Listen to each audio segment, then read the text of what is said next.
देखिए, traffic police city Srinagar का जहाँ तक ताल्लुक़ है, हमने एक पर्टिकुलर कैंपेन शुरू की थी जनवरी में, इस साल के जनवरी से ही। ये जो कैंपेन थी ये स्पेसिफिकली डायरेक्टेड थी against the use of LEDs और जो हाई बीम में लोग चलते हैं।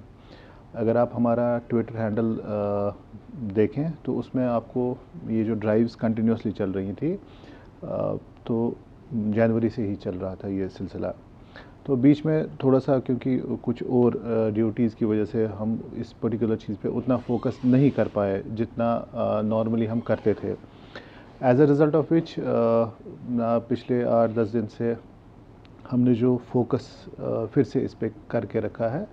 और क्योंकि ये एक जो कार्रवाई हो रही थी बीच-बीच में होती थी, बट अब क्योंकि फिर से हमने फ़ोकस इस पर्टिकुलर चीज़ पे किया, क्योंकि आज की डेट में अगर आप देखें कि दिन जो हैं वो छोटे हो गए हैं कि 5 बजे की 5:30 के बाद ही अंधेरा होता है। तो जो नॉर्मल जो लोग चलते हैं तो जो लाइट का यूज़ जो आज की डेट में है वो ज़्यादा होता है इन कंपैरिज़न टू अगर आप समर्स की बात करें।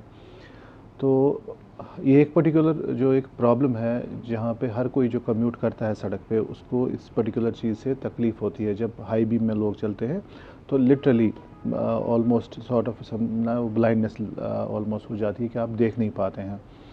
तो हमारा जो ये पर्टिकुलर जो एंडेवर है इसमें हमारा जो स्पेसिफिक थ्रस्ट है कि एक तो हम लोगों को अवेयर करते हैं कि किस तरीके से आप लोगों ने चलना है, रेस्पॉन्सिबली चलना है। दूसरे जो लोग चलते हैं उनके लिए आप तकलीफ़ नहीं खामखा में पैदा करें। उनका जो कम्यूट है उसमें डिफ़िकल्टी आप पैदा ना करें चलने में। और आप भी एक रिस्पॉन्सिबल जो है रोड यूज़र की तरह रोड्स यूज़ करें। तो ये सिलसिला काफ़ी देर से पहले चल भी रहा था और आगे भी इंशाल्लाह ये ना जो एंडेवर है ये चलता रहेगा जब तक हम ना देखें कि एक तो जो ये एलईडी स्ट्रिप्स हैं, मेरा इसमें ये टेक है कि हमारी कोशिश रहेगी कि जो गाड़ी श्रीनगर में है उसमें ये एलईडी स्ट्रिप्स जो है वो रिमूव हम करें। एड ऑन लाइट्स जो हैं जो रात को यूज़ करते हैं जिसकी वजह से ना तकलीफ़ पहुंचती है वो रिमूव कराएं और लोगों में एक जनरल एक अवेयरनेस पैदा करें कि अगर आपने चलना है तो लो बीम में ही चले। जो सर हाई बीम लाइट्स की फ़रोख्त करते हैं, क्या उनके खिलाफ भी सर कार्रवाई होगी? देखिए, जो अगर हम बिज़नेस की बात करें तो बाज़ाब्ता ज़ाब्ते हैं, रेगुलेशंस हैं, शॉप्स की जो रेगुलेशन है इसके लिए ना डिफरेंट डिपार्टमेंट्स हैं। तो मैंने भी पहले भी बात की है, मैं फिर से बात करूंगा इस पर्टिकुलर रिलेटेड, क्योंकि मेरा जो एम्बिट है वो मोटर व्हीकल एक्ट के ही तहत मैं कार्रवाई जो भी है वो कर सकता हूँ। लेकिन ये है कि जहाँ पे दूसरे जो हमारे डिपार्टमेंट्स है अगर उनकी भी हेल्प कहीं और पे भी रिक्वायरमेंट होगी, I am more than willing to take it with the different departments, ताकि अगर जहाँ पे अगर लगता है कि सेल गलत होती है, मॉडिफाई गाड़ियाँ होती हैं, तो अगर रोक इस पर लगाई जाए तो अच्छा है। तो from my perspective traffic police city Srinagar का जहाँ तक ताल्लुक़ है, हम इस पर्टिकुलर चीज़ पे कार्रवाई जो है करते रहेंगे और आगे भी इसमें ये कार्रवाई चलती रहेगी। सर गाड़ियों पे ज़्यादा प्रेस और रेड क्रॉस के स्टिकर ज़्यादा देखने को मिलते हैं, तो क्या रोल रहेगा सर आपका? ऐसे जो उससे वाबस्ता ही नहीं है, चाहे हम रेड क्रॉस की बात करें या जर्नलिज्म पर या प्रेस की बात करें, जी, तो लगा दें तो क्या रोल? देखिए अल्टीमेटली अगर देखें ये सब जो चीज़ें हैं आपको दिखती हैं यहाँ पे, ये बिहेवियरल एक ना इशू है। हर कोई ना कोई चीज़ एड ऑन कर लेता है अपनी गाड़ी पे। तो बेसिक चीज़ है कि अगर आप रेस्पॉन्सिबली बिहेव करें, अगर आप रेस्पॉन्सिबल जो रोड यूज़र जिसको कहते हैं उस हिसाब से ये ना बिहेव करें, ये जो आपको ये चीज़ें दिखती हैं ये ऑटोमेटिकली ना नहीं दिखेंगी आपने। यही हम कोशिश करें पिछले 7-8 महीनों से कि ना जो हम चेंज एक देखना चाहते हैं कि ओवरऑल सोसाइटी में कि रोड बिहेवियर हमारा इसमें हमें चेंज लानी है। क्योंकि अगर हमारा बिहेवियर चेंज हो गया है, थोड़ा सा चेंज हो जाएगा, जो आप ये चीज़ें देखते हैं बीट कंजेशन या अगर आप देखें हम सिग्नल्स को नहीं मानते हैं, रुकते नहीं हैं, रैश ड्राइविंग होती है या बाकी जो चीज़ें ये ऑटोमेटिकली कम हो जाएंगी। सो बिहेवियरल चेंज अगर हम अपने आप में ला पाएँ तो ये बहुत बड़ा एक add on for the society रहेगा। अगर सर हम स्कूल व्हीकल्स की बात करें, जो परसों एक सीसीटीवी फुटेज में एक बच्ची गाड़ी से उतरती है, यहाँ से एक फोर व्हीलर गाड़ी आती है, उसको उसका एक्सीडेंट हो जाता है इस बच्चे जी। का, लेकिन उसके घर वालों का कहना था कि स्कूल गाड़ियों में कंडक्टर्स होने चाहिए, और स्कूल गाड़ियों में भी चाहे जो छोटी वेन की बात करें या इको की बात करें या बड़ी, उनमें भी ओवरलोडिंग देखने को मिलती है। तो सर क्या इस देखिए, अगर आप स्कूल बस की बात करते हैं, स्कूल बसेस में देखें आप, रेगुलेशन तो बाज़ाब्ता इसमें है कि जो ड्राइवर के अलावा एक हेल्पर ज़रूर उसमें होता है।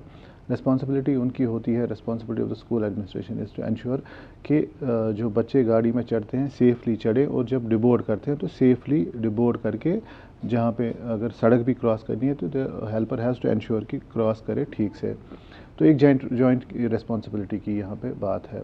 जहाँ तक आप ओवरलोडिंग का कह रहे हैं, कि ओवरलोडिंग में हम कंटिन्यूसली, हमारा जो एंडेवर रहा है कि ओवरलोडिंग पे हम कंट्रोल कर पाएँ। लेकिन ना, जो देखने वाली बात ये भी है कि because of lack of public जो है ट्रांसपोर्ट, इस वजह से कहीं पे लोग मजबूर हो जाते हैं ओवरलोडिंग करने में। हमारा फोकस रहा है इस पे, इस साल अभी तक हमने 20,000 चालान ऑलमोस्ट किए हैं ओवरलोडिंग पे। तो उसमें स्कूल की जो है गाड़ियाँ भी आती हैं इसमें। कोशिश रही है कि ये जो मामलात हैं इन पे फोकस किया जाए, और धीरे धीरे धीरे करके जो हम चेंज चाहते हैं कि आए, उसमें थोड़ा सा टाइम लगता है, बट इंशाल्लाह हमारा एंडेवर है, इंशाल्लाह चेंज आएगी। सर अगर हम शहरी खास डाउनटाउन की बात करें, कंजेक्टेड एरिया है, उसमें जो फुट ब्रिजेस आते हैं जो इस वक्त खाली लोगों के चलने के काम आते हैं, जिसमें ओल्ड खबर की बात करें, अंदर इंटीरियर्स की बात करें या SMHS रोड की बात करें, जी। तो गाड़ियाँ वहाँ पे बहुत लगी होती है, इलीगल पार्किंग है। तो सर उस पर कोई देखिए, SMHS की बात अगर करें हम, तो वहाँ पे रेगुलर ड्राइव्स होती हैं। इनफैक्ट कल का भी मैं आपको बता दूँ, आज भी ये कंटिन्यूस एक प्रोसेस चल रहा है। लेकिन आपने ये एक चीज़ देखनी है कि वहाँ पे डेंटल कॉलेज है, सुपर स्पेशलिटी हॉस्पिटल है और SMHS है। तो इन तीनों हॉस्पिटल्स का जो फुटफॉल है, जो जितने पेशेंट्स वहाँ पे आते हैं, वो बहुत ही ज़्यादा है, और कॉरस्पॉन्डिंगली वहाँ पे जो पार्किंग्स हैं वो बहुत कम है उस हिसाब से। तो इन अ सेंस कि लोग मजबूर हो जाते हैं सड़क पे गाड़ी पार्क ना जो करते हैं। कोशिश हमारी ना रहती है कि वहाँ पे स्पेशल ड्राइव्स की जाए, और अवेयरनेस भी ना हम करते हैं, ताकि ये जो है रॉन्ग पार्किंग का सिलसिला, इसमें हम थोड़ा सा कंट्रोल कर पाएँ। लेकिन प्रॉब्लम यहाँ पे बहुत एक जो सीरियस है कि लैक ऑफ पार्किंग स्पेस, उसी वजह से लोग मेन रोड पे पार्क करते हैं। हमारी गुजारिश बार बार भी रही है कि अगर हम हॉस्पिटल्स में देखें, वहाँ पे जो स्टाफ है, डॉक्टर साहिबान, हर किसी के पास गाड़ी है, तो वट एवर पार्किंग जो वहाँ पे होती है, दैट इज़ ऑक्यूपाइड बाई जो वहाँ पे पैरामेडिकल स्टाफ या बाकी मेडिकल जो स्टाफ है वहाँ पे। तो जो बाकी जो लोग वहाँ पे आते हैं, उनके लिए कोई पार्किंग ज़्यादा बचती नहीं है, तो प्रॉब्लम वहाँ से शुरू होती है। तो जॉइंटली अगर इस पर्टिकुलर चीज़ पे हम देखें कि अगर रिस्पॉन्सिबली हमारा बिहेवियर वहाँ पे रहेगा कि अगर 10 लोग एक पर्टिकुलर जगह से आ रहे हैं, अगर शेयर करके वो 1 या 2 गाड़ियों में ही आए रादर दैन कि 10 गाड़ियाँ लाएँ, उसे देखेंगे आपकी जो स्पेस अवेलेबल है पार्किंग, वो ओपन अप हो जाती है, और जो पेशेंट्स आते हैं वहाँ पे, रेफरल जिनका होता है, तो उनके लिए आसानी रहेगी। डाउनटाउन में आपने कहा, वहाँ पे बीच बीच में हम जाते हैं, वहाँ पे जो चालानिंग होती है, लेकिन ये फिर से वही ना बात आ जाती है कि बिहेवियर, हमें अपना बिहेवियर चेंज करना है ना। ब्रिज पार्किंग के लिए नहीं है, आपने गाड़ी अगर लाई है तो आपको उसके लिए मैंडेटरी देखना है कि पार्किंग लॉट प्रेफरेबली अपने घर में। तो एक तो ना दूसरे को भी परेशानी और ख़ुद को भी परेशानी, क्योंकि कल को आपका चालान भी इस पर्टिकुलर चीज़ पे होता है। मेरी बारहा गुजारिश रही है लोगों से कि ना रिस्पॉन्सिबली बिहेव करें एज अ रोड यूज़र। आप जिस तरीके से भी रोड यूज़ करते हैं, गाड़ी चलाते हैं या गाड़ी पार्क करते हैं, जब तक आप अपने आप में चेंज नहीं लाएंगे, तब जाके हमारा जो ये काम है ईजी होगा। सर मेरा एक खास सवाल आपसे रहेगा यहाँ, ये पिछली बार भी आपने दोहराया, तो इस बार अगर आप फिर से थोड़ा लोगों के लिए मैसेज रखेंगे इसके लिए। लोगों का कहना है कि जो चालान होते हैं जी। ठीक तरीके से चलते हैं या हेलमेट लगा के होते हैं, लेकिन फ़ोटो उठाते हैं, लेकिन इसमें कुछ लोगों का ऐसा भी रोल है कि वो कहते हैं कि ट्रैफिक कॉप्स बोलते हैं पैसा दे दो, वो दे दो, ये दे दो। क्या अगर कुछ ऐसा रहा खुदा ना खास्ता, तो क्या वो आपके ऑफिस आ सके? देखिए मैं आपको वसूख के साथ ये बता दूं कि हमारी जो इस पर्टिकुलर चीज़ में अगर करप्शन वाला जो इशू आता है, वी आर ऑलवेज ओपन। अगर करप्शन वाला कहीं पे ना एपिसोड हो जाता है, इशू हो जाता है, इट इज़ वेरी इम्पॉर्टेंट जिसके साथ ये पर्टिकुलर चीज़ होती है वो इन्फॉर्म करे। मेरे नंबर पे फ़ोन कर सकते हैं, अवेलेबल है मेरा फ़ोन नंबर। हमारा जो सोशल मीडिया हैंडल्स हैं, ट्विटर हो, फेसबुक पे, जहाँ पे भी वो टैग कर सकते हैं, हमें स्पेसिफिक इंस्टेंस बता सकते हैं कि फ़लानी जगह पे हुआ। हमारी ज़ीरो लेवल है टॉलरेंस रिगार्डिंग करप्शन। अगर कहीं पे करप्शन वाला जो है मामला हमारे सामने आ जाता है तो उसमें जो भी ज़ाब्ते के तहत कार्रवाई होती है वो ठीक ठाक से यहाँ पे होती है। लेकिन ये तब पॉसिबल होता है जब जिस पर्टिकुलर बंदे के साथ ये कोई एपिसोड अगर हो जाता है, उनको आगे आना है और ज़रूर हमें बताना है। लेकिन मेरी गुजारिश रहेगी लोगों से कि अपने आप को इस पर्टिकुलर चीज़ में नहीं डालें कि जहाँ पे आपको रोका जाए। अगर आपके पास सारे डॉक्यूमेंटेशन है, आप सेफ़ ड्राइविंग करते हैं, हेलमेट पहन के रखा है, सीट बेल्ट पहन के रखा है, आप देखेंगे आपको कोई छेड़ेगा भी नहीं, आपको रोकेगा भी नहीं।